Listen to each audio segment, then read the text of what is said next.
Okay, some of the rules of the game, obviously a very complex game that maybe they make it look too easy on TV. When you push out of the hack, some of the different rules of the game, you're obviously aiming to get it into the house on the other end of the ice, but where do you have to, how does that release work? Where do they have to release the rock by?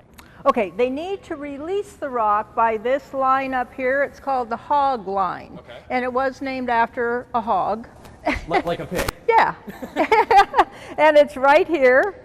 And you must release by there. Okay. Also, your rock at the other end, there's a hog line, has to get over the hog line at that end to be in play. If it doesn't get over, because the thrower didn't have enough velocity behind it, or the sweepers couldn't sweep it over, then it's out of play. Okay, so that's why sometimes you see like rocks that'll sit here and here, but if it ends here, they'll just clear it off. Correct. Okay. Correct. Walk me through the 4 positions on a curling team. We know, so the skip is essentially like the captain. Correct. But what does he do on the ice, and what do the other 3 do? Okay, the skip is the leader of the team, and he or she will be standing at the opposite end of where the thrower's throwing from. Okay. They will hold their broom on the ice. I'm going to walk up to this house just to show you in the house. They're going to hold their broom somewhere along the house and put up an arm, a right or a left arm. And this is for the curl. This is where the curl comes in curling, which I'll show you in a little bit with the rock handle. Okay. Okay, the captain, the skip, is reading the ice, which way the rock may travel. And if they want the rock to come into the house here on the button, they'll take their broom and slap the button. That's so they can tell that's where they want it to land. But they may put their broom over here 4 to 5 feet or so away from the landing spot. Okay. Because that's the way the ice goes. So the thrower knows they need this curl, and the velocity will be what's called a draw weight. It's a draw to the button. Okay. So it gives the thrower information. Okay. If they want a guard, they can walk up here, they'll slap their broom. This is where I want the rock to end up. This is where I want you to aim with this curl. And if they do it right, that should happen. Okay. So it's almost like baseball, calling pitches, calling shots, stuff like that. Correct. Okay. And so the skip is the guy who does that. Correct.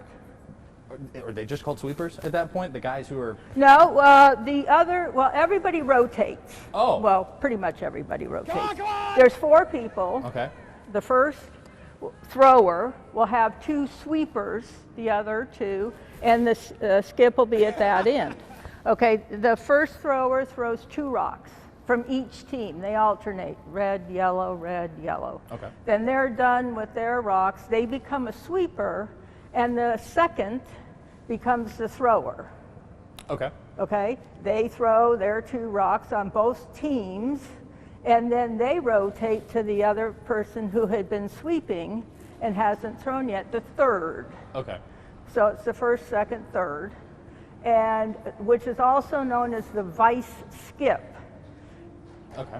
Because they go down and become the skip when the skip throws the last 2 rocks. Okay.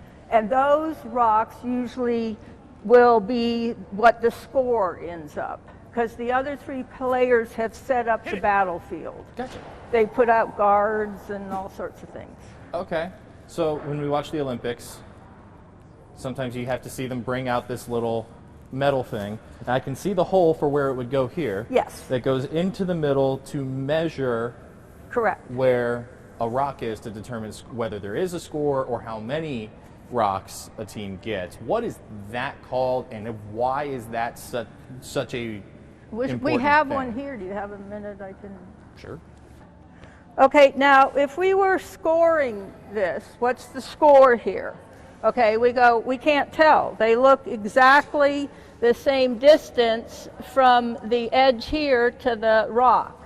So we can't agree, you and I, on opposite teams. Right. So this device here, this is called the vice skip. Okay, you put in the center of the button, and then there's a measurer here that Darren is setting up, and he moves it around till it hits the rock, and he takes a reading. That was 51. Okay. Then he goes to the second rock, hits the rock, and takes a reading. 33. Try again.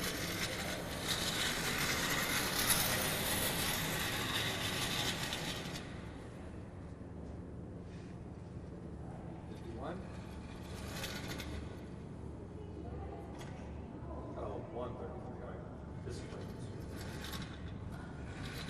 is So this one, you said Is closer to is the closer. center. So the more of the rock hit the measuring tool. So then this one gets the point. Right, so it's red scored 1. Okay. So, but we couldn't tell with our eyes Right. which was closer. Okay. So that's the device and what it does. Okay. And they'll clear out all the other rocks that they only leave in the rocks that are in question. Okay.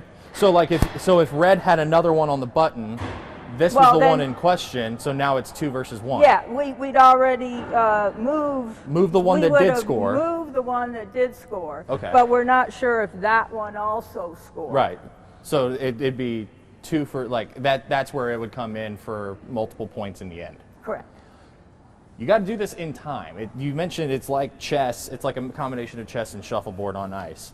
How hard was it when you first started to get the whole game in 2 hours? Impossible. Because you're when you're new, like in any sport or riding a bicycle or driving a car, you have such a long checklist in your mind to what do I have to do here, what a sweep, how do I do that?